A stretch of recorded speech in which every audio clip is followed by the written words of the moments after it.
Hi, my name's Pen-Densham, and recently I've written a book called Riding-The-Alligator, Strategies for a Career in Screenplay Writing and Not Getting Eaten.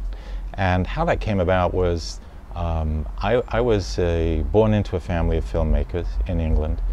When I was 4 years old, my parents were making short films, 35mm films that went into the movie theaters, and I was this little kid in awe. I was sort of the Mickey Mouse in the Wizard in the Sorcerer's Apprentice, in awe of the wizard with the giant camera, and that always stayed with me. The magic spell casting of cameras has been part of my life dream. And when I was I can't remember when I didn't want to play with cameras. And when I was 15, I left school and really felt that the school system was closing in, trying to helpfully cleave off those things that made me artistic and independent and give me what they felt was the major issues that they wanted me to understand and have, which would have made me normal by their standards, but would have actually taken away my artistic instincts. So at 15, I started trying to sell my photographs. I wanted to get into the film business. I wanted to do anything artistic because it was my nature. And my dad actually sent me off to go and get a job in a electric blanket factory. He thought that would give me a future. And very gratefully so, because he had been in the film business and he thought it was very capricious and very dangerous and felt that, you know, he was doing his son a favor by keeping me out of it. Luckily, the guys at the electric blanket factory saw through my feigned interest in hotbedding, and I continued to play with cameras. And I managed to do a few things in England when I was a kid. Sold some photos of the Rolling Stones and managed to get in photo magazines and in national coverages and things. But at 19, I went to Canada really feeling I was a washed-up failure. And there I discovered that there was a country that gave money and arts grants to people with ideas. And it was a stunning discovery. It was a dream come true, because if you cared enough and you were impassioned enough, you would probably find a way to get funding to make a short film. What happened then was I teamed up with a young guy who I'd met in Toronto, and the two of us formed a company called Insight, and we made over the years a number of short films that were nominated for Oscars and won awards, and we had ended up eventually that no one would let us make feature films. And so I decided to write a script. I'd never written a script in my life. I didn't know how to write a script. And at that time I really wished I'd had a book that would have explained to me the career of screenplay writing, how it worked, what kind of goals one would have, how to structure a script really simply. I didn't want to go through all those giant long-winded books because I didn't have the attention span for that. But what I did want was something that really tried to get to the heart of the matter. What was the process? How could I get into understanding myself as a writer quickly? And what was that as a career? And there wasn't a book out there. What was lucky for us was that the script that I wrote, actually I was able to make a 35-minute film for television in Canada. It was reviewed really well, much better than I deserved.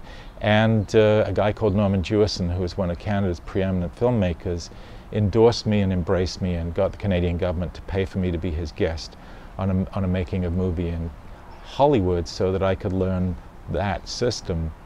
And my career then was, with my partner John, who joined me here, was able to be a producing company, but we also decided to delve into screenwriting and to delve into TV, where I was able to bring the Outer Limits TV series to life as an anthology, which my partners and I produced, which again was a wonderful opportunity to learn more about writing and to work with other writers. And we developed several feature films that got made, including Robin-Hood-Prince-of-Thieves and Backdraft and Blown Away.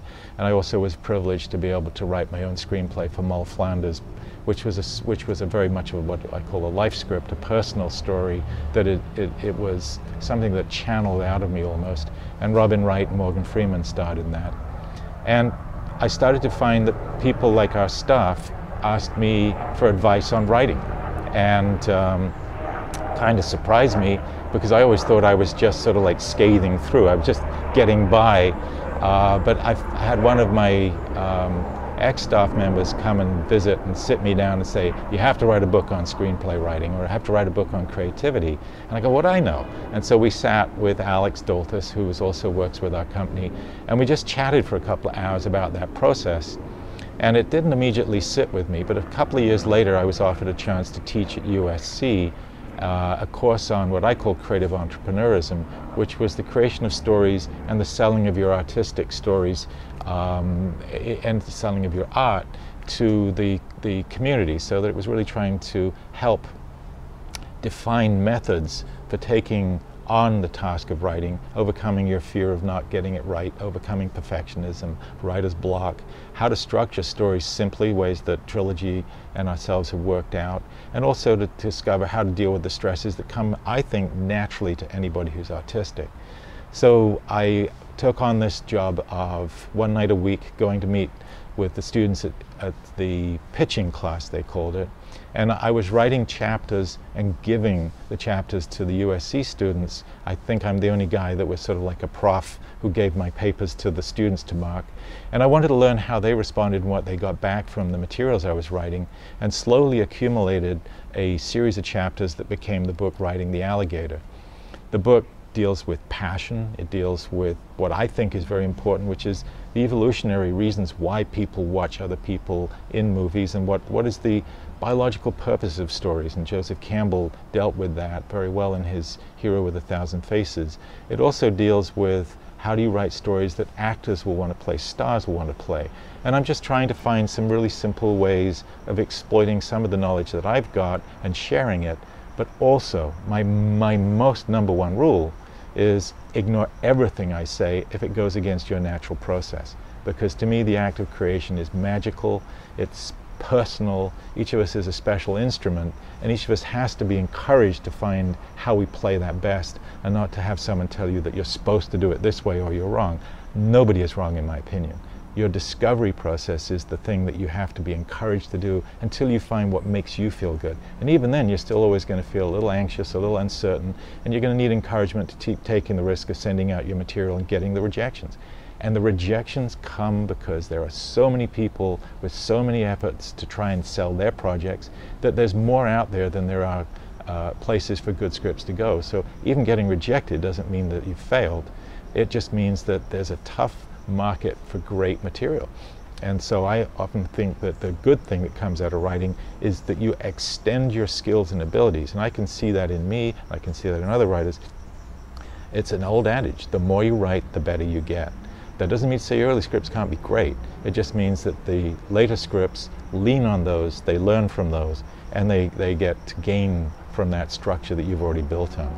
So Riding-The-Alligator, I felt, was an important way of trying to show a communal, a collegial way of writing. And so I asked 11 other writers, guys that I really valued, women that I thought were really astonishingly creative and had great movies made from their works, to also write short essays, because I wanted to share other people's voices and feelings, so you didn't hear just me, but you sensed that maybe someone else that you could read about would be speaking in a voice and a tone that made sense to you, and that you would feel that you were part of this community, and that their fears and their risks and the things that they've accomplished, you could also reflect in and learn from, and gain a sense that this is a normal process, that it is strange, that it is magical, and it does take a lot of effort, and it does deal a lot with stress, and overcoming that stress in order to sell what you've created. Even just facing the blank page is stressful, and I discussed that in the book. At the end of the book, there's a chapter on how to handle stress and see it as positive. You can see something as anxiety-provoking, or you can see something as adventurous. I'm trying to help you guys see this process as adventurous. I don't have all the skills. I'm not the most perfect guy in the world, but it's just my hope that it might touch you and help you. So Riding-The-Alligator is an attempt to take you into the world of writing as a potential career. And the term Riding-The-Alligator came from the fact that when I was 4 years old, in one of the movies that my parents made, they were making one about people who kept strange pets. And they were filming a woman in Chelsea, of all places, who owned crocodiles and alligators. And I say jokingly, my first job in show business was riding an alligator, a 7'1" called Peter, who was a female, in my parents' film. Although I do have to say, I don't believe my mother was there that day, because I can't believe she would have let me be on that thing in case I got eaten. So my first job in show business, riding the alligator, and in some ways it's a modeling voice. You know, we're always going to be riding these alligators. How good are we? Are we good enough? Can we finish the script? Who is going to buy it? Oh my God, they want changes. How am I going to deal with that? and I try and answer the questions the way I've learned to answer them. It's imperfect, but it's better than not doing it.